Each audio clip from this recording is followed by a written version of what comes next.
நம்முடைய அன்பர் இயேசுவின் நாமத்தில் வாழ்த்துக்கள். இன்னைக்கும் நம்ம அப்பா அற்புதமான ஒரு வசனம், நமக்கு சந்தோஷத்தை கொடுக்கிற ஒரு காரியத்தை நம்மோடு கூட பேச போறாங்க. யோவான் 8வது அதிகாரம் 34வது வசனம். இயேசு அவர்களுக்கு பிரதியுத்தரமாக, பாவம் செய்கிறவன் எவனும் பாவத்துக்கு அடிமையாயிருக்கிறான் என்று மெய்யாகவே மெய்யாகவே உங்களுக்கு சொல்லுகிறேன். சிலரை பார்த்து நம்ம சொல்லுவோம், அவர் நல்ல மனுஷன், ஆனா எப்படியோ அந்த பாவத்துக்கு அடிமையா இருக்கிறார். குடிகார பாவம், விபச்சார பாவம், கெட்ட வார்த்தை பேசுற பாவம், இதெல்லாம் ஒரு மனிதனை அடிமைப்படுத்தி விடும். குடிக்கிறவன் குடிச்சுக்கிட்டே தான் இருப்பான். எங்க ஒரு மறுவாழ்வு மையத்துக்கு போனாலும் விடுதலை வர்றது கஷ்டம். பிரியமானவர்களை, தேவனே அல்லாமல் ஒரு மனிதனை பாவத்திலிருந்து விடுதலை ஆக்க முடியாது. இந்த பாவம் எப்படி தெரியுமா? ஒரு நாயை சங்கிலி போட்டு அப்படி தெருவில் கூட்டிட்டு போவாங்க, பார்த்துருக்கீங்களா? அந்த எஜமான் போற இடத்துக்கெல்லாம் அது பின்னாடி சங்கிலினால கட்டுண்டு பின்னாடி போய்கிட்டே இருக்கும். அதே போலத்தான் பாவமும் ஒரு மனிதனை கட்டி போடும்.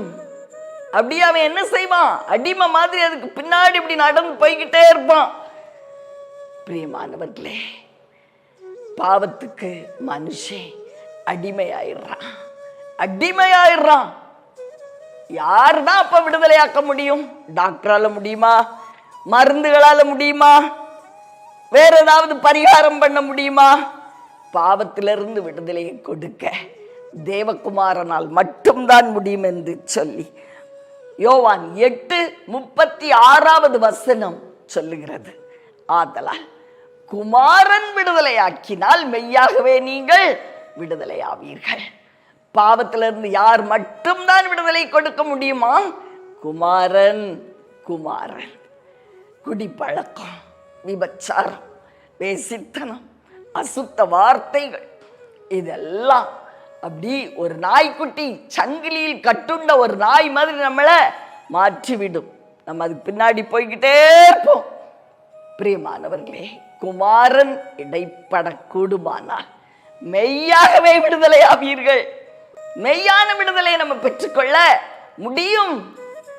அந்த பாவம் நம்மை மேற்கொள்ளாது. பிரியமானவர்களே, அதனால் இன்று குமாரன் உங்க வீட்டுல அப்படியாய் பாவத்திற்கு அடிமையான யாரோ ஒருவரை, அல்லது உங்களையே பின்தொடர்ந்து வருகிற, உங்களை கட்டி வைத்திருக்கிற அந்த ரகசிய பாவங்களில் இருந்து கூட இன்னைக்கு உங்களை அவர் விடுதலையாக்க விரும்புகிறார்.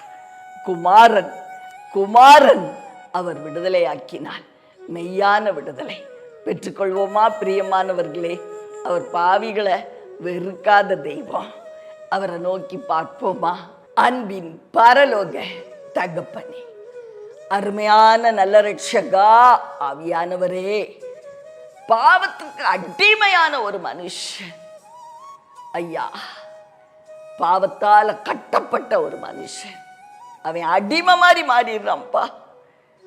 ஒரு நாய்க்குட்டிய சங்கிலியில போட்டு இழுத்துட்டு போகிற ஒரு மனிதனை போல் அந்த பாவம் அவனை அனுதினம் தன்னுடைய விருப்பத்திற்கேற்றார் போல் இழுத்து கொண்டு செல்லும் அப்படின்னு சொல்லி நாங்கள் அறிகிறோம். அப்பா, இன்னைக்கு எங்க வீட்டில் இப்படிப்பட்ட ஒரு பாவத்துக்கு அடிமையான அந்த குறிப்பிட்ட நபரை உங்க சமூகத்தில் நாங்கள் வைக்கிறோம். உம்முடைய கிருபை நிறைந்த இரக்கமுள்ள தழும்புகள் உள்ள அன்புள்ள கரம், வல்லமை நிறைந்த உம்முடைய கரம் அவரை தொடட்டும். தொடட்டும்.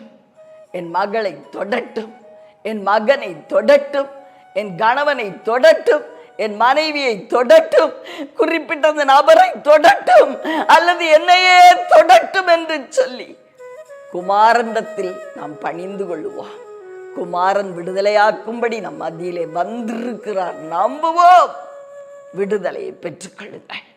உங்கள் ஒவ்வொருவரையும் இயேசுவின் நாமத்தில் பாவத்தினின்று இன்னைக்கு விடுதலையாக்கி இயேசுவின் நாமத்தில் ஆசீர்வதித்து ஜெபிக்கிறேன். நல்ல பிதாவே, ஆமென்.